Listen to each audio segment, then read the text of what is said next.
স্বামীকে না জানিয়ে তার পকেট থেকে 20 টাকার একটি নোট নেওয়ার সময় সে দেখে ফেলল। অত্যন্ত কড়া গলায় বলে, অন্যের জিনিস না বলে নেওয়াকে চুরি বলে। আমার ভীষণ আফসোস হচ্ছে, দেনমোহর সহ হাজার হাজার টাকা খরচ করে ঘরের মধ্যে চোর নিয়ে এসেছি। অবাক হইনি, কষ্ট পাইনি। খানিকক্ষণ স্তব্ধ হয়ে দাঁড়িয়েছিলাম।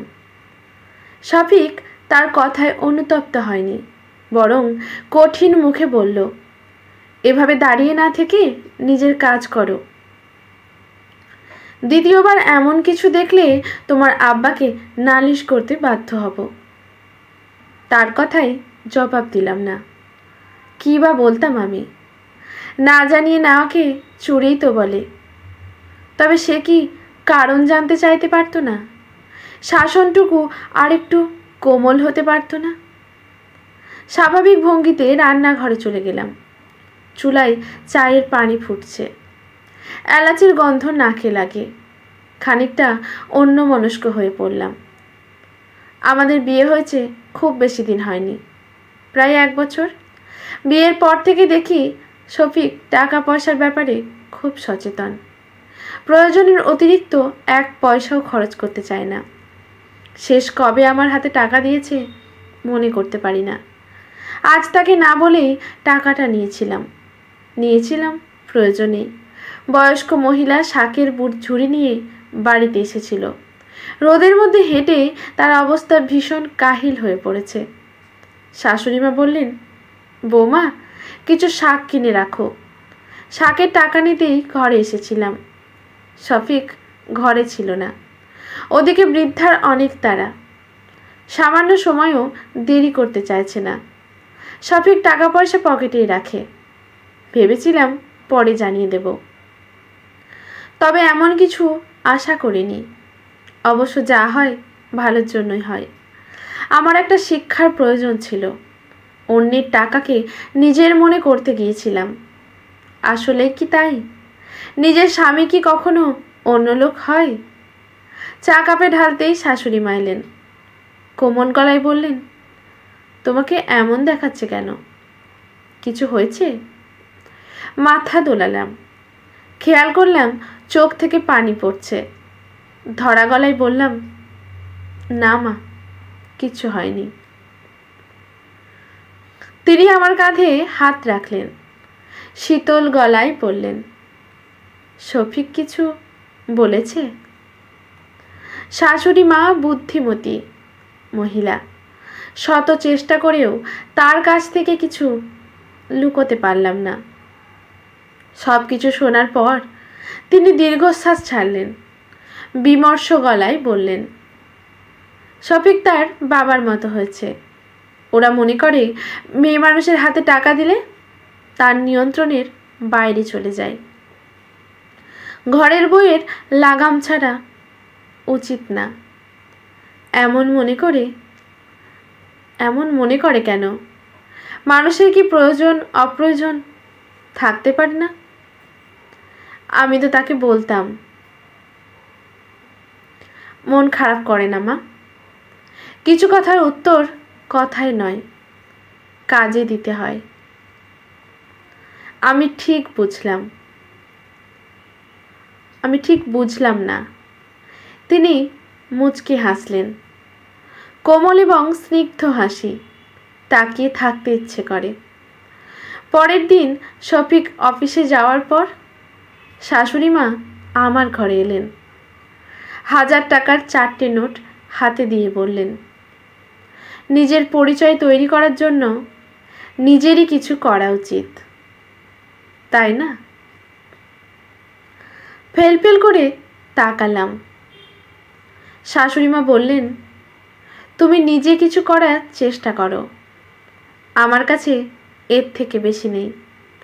এটা খুব বেশি মূলধন নয়, তবে শুরু করার জন্য যথেষ্ট। মা, শফিক হয়তো রাজি হবে না। বিয়ের আগেই বলেছে এসব কিছু তার পছন্দ না। কিছু ছেলেরা মেয়েদের স্বাবলম্বী হতে দিতে চায় না, কারণ তারা মনে করে মেয়েদের নিজের পরিচয় হলে তারা স্বামীকে সম্মান করবে না, তাদের কথা শোনার প্রয়োজন মনে করবে না, সংসারে অশান্তি হবে, এমন নানান কিছু। কিছু পুরুষ মেয়েদের নিজেদের কৃতদাসী মনে করে। এগুলো কি ঠিক মা? কিছু তো নিশ্চয়ই ঠিক। আজকাল অহরহ সংসার ভাঙে, পরকীয়া, অশান্তি, এসবের কথা আর নাই বা বললাম। অনেকের টাকার গরমে স্বামীকে সম্মান করে না, অন্যের হাত ধরে চলে যায়। সব মেয়েরা কি সমান হয়? সবাই কি সংসার ছেড়ে চলে যায়, স্বামীকে অসম্মান করে? সব পুরুষও কিন্তু এক হয় না। কেউ কেউ থাকে যারা নিঃস্বার্থভাবে স্ত্রীর পাশে দাঁড়ায়। এই যেমন আমার ভাই, ভাবিকে বিয়ের পরও পড়িয়েছে, নিজের আগ্রহে প্রাথমিক বিদ্যালয়ে চাকরির ব্যবস্থা করে দিয়েছে। ভাবিও তার সম্মান রেখেছে। কয়েক যুগ তারা একসময় কাটিয়ে দিয়েছে। সব ছেলে আপনার ভাইয়ের মতো হয় না, সব মেয়ে মামনির মতো ভাগ্যবতী নয়। দেখো মা, বউয়ের ভরণ পোষণের দায়িত্ব স্বামীর ওপর। আল্লাহ এমনই ঠিক করে দিয়েছে। ছেলেরা বাইরের দিক সামলাবে, মেয়েরা ঘর। এটা পারস্পরিক সহযোগিতার মাধ্যমে সুন্দরভাবে বেঁচে থাকার একটি পন্থা, যেখানে দুজন দুজনের ওপর নির্ভরশীল। তার মানে কিন্তু এই না যে কোনো মেয়ে তার বরের কেনা গোলাম, যে সামান্য কারণে অপমান অপদস্থ করবে, প্রয়োজন না জেনেও কথা শোনাবে। আপনি আমায় কি করতে বলছেন? তুমি ঘরে বসেই কিছু রোজগারের চেষ্টা করো, হাঁস মুরগি পালন করতে পারো। যতটুকু পড়াশোনা করেছ সেটাও কাজে লাগাতে পারো। শাশুড়ি মা নিজের ঘরে চলে গেলেন। টাকাগুলোর দিকে তাকিয়ে চোখের পানি মুছলাম। পড়াশোনা খুব বেশি দূর হয়নি। বাবা মা এসএসসি পরীক্ষার পরপরই বিয়ে দিয়ে দিয়েছেন। তারপর আর পড়াশোনা করা হয়নি। গ্রামের মানুষের মানসিকতা কতদূর পরিবর্তন হয়েছে জানি না, তবে মেয়েদের জীবন খুব বেশি বদলায়নি। রাতের খাবার সময় কথাটা তুললাম। শরীফ বিরক্ত গলায় বলল, আমার টাকা সংসারের জন্য যথেষ্ট, তোমার কেন বাড়তি রোজগারের প্রয়োজন হবে? শাশুড়ি মা পাশেই ছিলেন। তিনি কড়া গলায় বললেন, তোর টাকা তোরই এবং তোর সংসারের জন্য যথেষ্ট, বউমার নয়। সবারই নিজের কিছু থাকা উচিত, কিছু না থাকলেও অন্তত সম্মানটুকু। শফিক কিছু বলল না। সে মায়ের মুখের ওপর কোনো কথা বলে না, তবে আড়ালে ফুঁসল। তেতো গলায় বলল, এইসব বুদ্ধি কার মাথার জানি না, তবে আমি কোনো ধরনের সাহায্য করতে পারবো না। সত্যি সে কোনো সাহায্য করল না। বহুবার বলার পরও বাজার থেকে হাঁস মুরগির বাচ্চা কিনে এনে দিল না। শেষমেশ পাশের বাড়ির সবুরের মায়ের থেকে গোটা 10 মুরগির বাচ্চা আর 5টা মাঝারি ধরনের হাঁস কিনলাম। ওদের জন্য ধান আর কিছু ব্রয়লারের খাবার কিনলাম। শাশুড়ি মা কথা বলে সবুরের টিউশনি আমার কাছে ঠিক করে দিল। বাচ্চা ছেলে, স্বরবর্ণ ব্যঞ্জনবর্ণ শেখাতে হবে। মাসে 400 টাকা। সংসারের কাজের ফাঁকে এতটুকু সময় হয়ে যায়। শুরুর দিকে ভীষণ ভয় করত। বাচ্চা মুরগি এর ওর বাড়ি চলে যেত। তারা ভীষণ কথা শোনাতেন। শাশুড়ি মা ঘরের পুরনো মশারি কেটে ওদের আটকানোর ব্যবস্থা করে দিলেন। তবু কয়েকটা মরল। দুটো মুরগি ঘরের জন্য জবাই করলাম। সব কিছু মিলিয়ে খারাপ চলছিল না। মাস দুয়েক পর প্রথম রোজগার হাতে এলো। মুরগি যেগুলো ছিল ওগুলো বিক্রি করে দিলাম।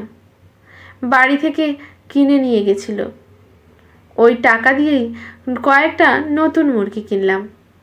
কিছু টাকা সরিয়ে রাখলাম। এর মধ্যে হাঁসগুলো ডিম পাড়া শুরু করলো। ঘরে খাওয়ার কাজ চলে। কিছু বাঁচলে গ্রামের মহিলারা এসে কিনে নিয়ে যায়। মাস চারেক পর সবুরের মা টিউশনির টাকা দিয়ে গেল 4 মাসের। এতদিন সমস্যার কারণে দিতে পারেনি। চুপিসারে জমানো টাকাগুলো বের করলাম। গুনতে গুনতে চোখে পানি এসে যাচ্ছে। সব মিলিয়ে প্রায় 6,000 টাকা হয়েছে। এক দৌড়ে শাশুড়ি মায়ের ঘরে গেলাম। টাকাগুলো দেখে উনিও খুব খুশি হলেন। মাথায় হাত বুলিয়ে দিতে দিতে মুখ ঘুরিয়ে ফেললেন। হয়তো চোখের পানি লুকোতে চাইছেন। সেদিন থেকেই যেন নতুন করে বাঁচতে শিখলাম। প্রথমবারের মতো শফিকের সাথে কাপড়ের দোকানে গেলাম। সবার জন্য টুকটাক কিছু উপহার কিনলাম। শফিককেও একটা শার্ট কিনে দিলাম। সে নিতে চায়নি, অথচ তার মুখ দেখে মনে হচ্ছিল ভীষণ খুশি হয়েছে। শাশুড়ি মায়ের জন্য একটা শাড়ি নিলাম। খুব বেশি দামি নয়, তবে দেখতে সুন্দর।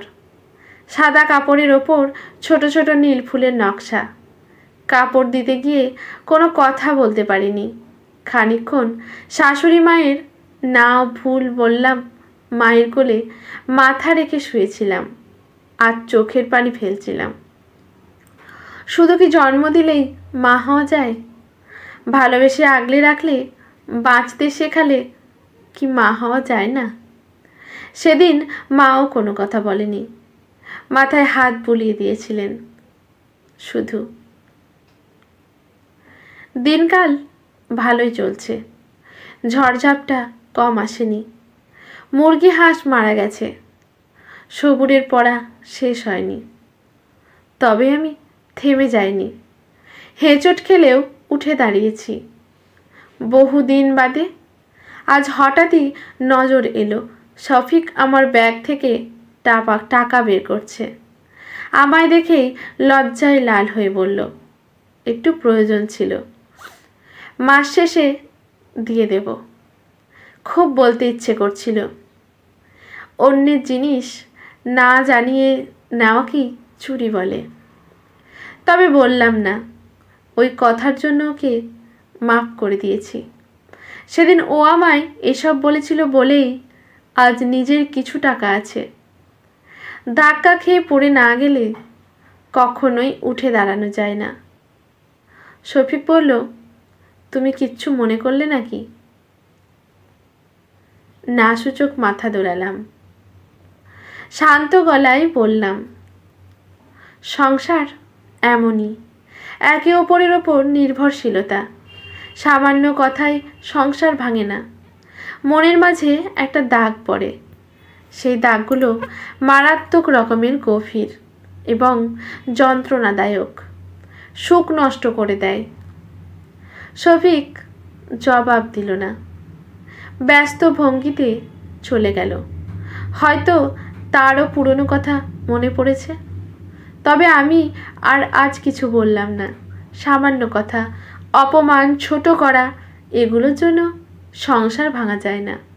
কেউ হয়তো ভাঙেও না, তবে তা বুকে চাপা থাকে। কখনো কখনো চাপা কান্নার বা দীর্ঘশ্বাসের কারণ হয়ে দাঁড়ায়। আমার জীবনের নতুন মা ছিল। অন্য শাশুড়ির মতো তিনিও কথা শোনাতেন, ভুল ধরতেন।